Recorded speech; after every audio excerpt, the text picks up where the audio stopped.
ఆ నియోజకవర్గంలో వైసీపీ పెద్దలు ట్విస్టుల మీద ట్విస్టులు ఇస్తున్నారు. వరుసగా మార్పులు చేర్పులు చేస్తూ కేడర్ని గందరగోళంలోకి నెడుతున్నారు.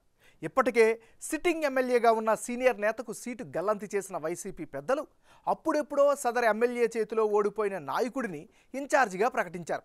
వరుసగా పార్టీలు మారుతూ వచ్చిన ఆ ఇన్ఛార్జి కూడా మాజీ ఎమ్మెల్యేనే. అయితే ఇప్పుడు ఆ ఇన్ఛార్జిని కూడా పక్కన పెట్టి ఒక మంత్రిని అభ్యర్థిగా తెరపైకి తెచ్చే పనిలో పడ్డారంట పార్టీ పెద్దలు.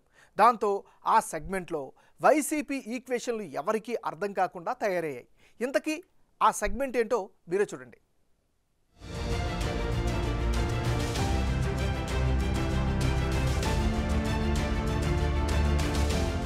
అనంతపురం జిల్లా రాయదుర్గం సెగ్మెంట్ లో వైసీపీ రాజకీయం అంతుపట్టకుండా తయారైంది. రాయదుర్గం సిట్టింగ్ ఎమ్మెల్యే కాపు రామచంద్రారెడ్డికి టికెట్ నిరాకరిస్తూ ఏపీఐఐసీ చైర్మన్ గా ఉన్న మాజీ ఎమ్మెల్యే మెట్టు గోవిందరెడ్డికి ఇన్ఛార్జ్ బాధ్యతలు కట్టబెట్టారు. వైసీపీ నుంచి 2019లో రాయదుర్గం ఎమ్మెల్యేగా గెలిచిన కాపు రామచంద్రారెడ్డి 2009లో కాంగ్రెస్ ఎమ్మెల్యేగా అక్కడి నుంచే ప్రాతినిధ్యం వహించారు. అలాంటి సీనియర్ నేతపై సర్వేలో వ్యతిరేకత వచ్చిందని చెబుతూ వైసీపీ ఆయనను పక్కన పెట్టింది.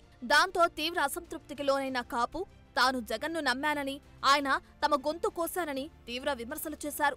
వచ్చే ఎన్నికల్లో తాను తన భార్య పోటీలో ఉండటం ఖాయమని ప్రకటించారు. తాడేపల్లిలోని జగన్ ప్యాలెస్ కు దండం పెట్టి మరీ తన సత్తా చూపిస్తానని సవాల్ విసిరారు. అయితే అది ఇండిపెండెంట్ గానా లేక వేరే పార్టీలోనా అనేది మాత్రం కాపు చెప్పలేదు. ఎవరు ఎన్నిసార్లు ఏదైనా వ్యతిరేకంగా చెప్పినా కూడా గట్టిగా నిలబడి జగన్మోహన్ రెడ్డి గారిని మా దేవుడితో సమానంగా లెక్కేసుకుని వైఎస్ఆర్ ఫోటోని మా ఇంట్లో దేవుడి ఇంట్లో పెట్టుకున్నటువంటి మేము ఇలా గొంతుకొస్తారని ఏ రోజు ఊహించుకోలేదు. పార్టీ టికెట్ లేదన్నప్పటికీ కూడా రాయదుర్గం నుంచి కూడా మేము పోటీ చేస్తున్నాము. కళ్యాణదుర్గం నుంచి కూడా నేను పోటీ చేస్తా ఉన్నా. కళ్యాణదుర్గం నుంచి ఇండిపెండెంట్గా కానీ లేదా ఏ పార్టీ టికెట్ ఇస్తే ఆ పార్టీ తరఫున కానీ తప్పకుండా కూడా నేను పోటీ చేసి నేను తప్పకుండా గెలుస్తాను. ఎందుకంటే ప్రజల్లో అంత అభిమానం మా పైన ఉంది. కళ్యాణదుర్గం రాజదుర్గం 2 చోట్ల కూడా ఉండి తీరుతాం. అక్కడి నుంచే రాయదుర్గం వైసీపీలో ట్విస్టుల మీద ట్విస్టులు చోటు చేసుకుంటున్నాయి. కాపుని పక్కన పెట్టిన వైసీపీ ఆయన స్థానంలో మాజీ ఎమ్మెల్యే మెట్టు గోవిందరెడ్డిని ఇన్ఛార్జిగా ప్రకటించింది.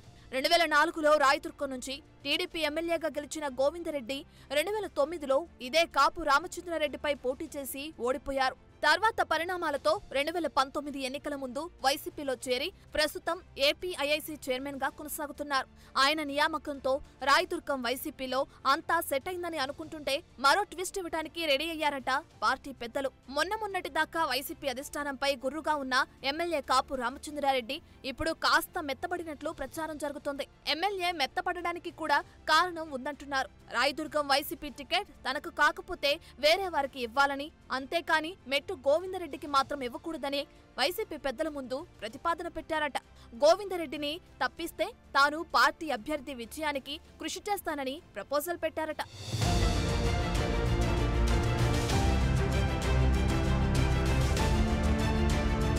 అసలు మెట్టు గోవిందరెడ్డిని టీడీపీ నుంచి వైసీపీలోకి తీసుకొచ్చింది కాపు రామచంద్రారెడ్డి. అయితే వారిద్దరికీ కొంతకాలంగా పొసగడం లేదు.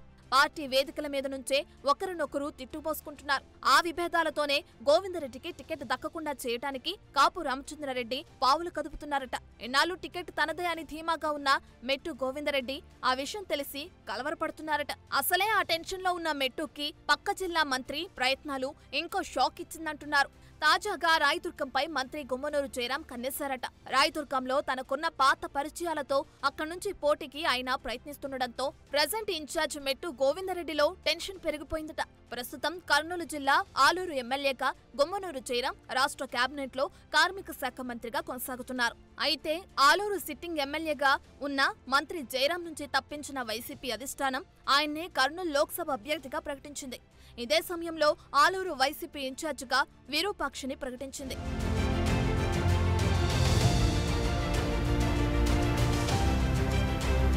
ఎంపీగా పోటీ చేయటం ఇష్టం లేని జయరాం కొన్ని రోజులు అజ్ఞాతంలోకి వెళ్లిపోయారు. కర్నూలు జిల్లాలో ఆలూరు నుంచి తప్ప ఇంకెక్కడా పోటీ చేయడానికి ఇష్టపడని ఆయన ఇప్పుడు రాయదుర్గం టికెట్ కావాలని ప్రతిపాదన పెట్టారట. రాయదుర్గం ఎంచుకోవటానికి ముఖ్య కారణం ఆ ప్రాంతంలో మంత్రి జయరాం సామాజిక వర్గం ఎక్కువగా ఉండటమే అంటున్నారు. అనంతపురం జిల్లాలో నిర్ణయాత్మక శక్తిగా వాల్మీకులు ఉంటారు. అందులోనూ రాయదుర్గం ప్రాంతంలో వారి సంఖ్య ఎక్కువ. అందుకే అదే సామాజిక వర్గానికి చెందిన గుమ్మనూరు రాయదుర్గంపై కర్చీఫ్ వేస్తున్నారట. అదీగాక రాయదుర్గం బళ్ళారికి అత్యంత సమీపంగా ఉన్న నియోజకవర్గం. బళ్ళారి నుంచి నిత్యం రాకపోకలు కొనసాగుతుంటాయి. బళ్ళారి రూరల్ ఎమ్మెల్యే కర్ణాటక మంత్రి నాగేంద్ర గుమ్మనూరు జయరాం బంధువే. ఆ అనుకూలతలను చూసుకుని రాయదుర్గం సీటు కోసం పట్టుబడుతున్నారట. ఇక టీడీపీ నుంచి కూడా వాల్మీకి వర్గానికి చెందిన మాజీ మంత్రి కాల్వ శ్రీనివాసులు బరిలో ఉండటం గుమ్మనూరుకు కలిసి వస్తుందంటున్నారు.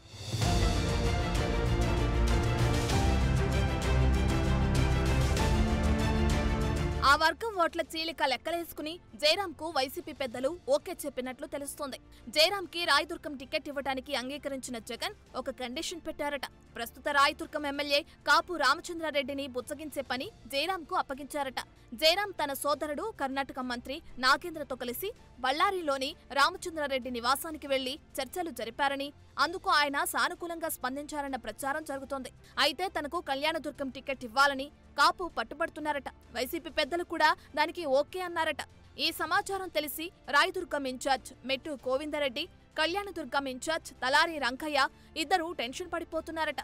ఇప్పటికే ఈ మార్పులు చేర్పుల వ్యవహారంతో వైసీపీలో విభేదాలు రచ్చకెక్కుతున్నాయి. మళ్లీ ఇన్ఛార్జులను మారిస్తే పరిస్థితులు ఎలా ఉంటాయోనని వైసీపీ శ్రేణులు జుట్టు పీక్కుంటున్నారు. చూడాలి, ఎన్నికలు దగ్గర పడేలోపు ఇంకెన్ని చిత్రాలు జరుగుతాయో.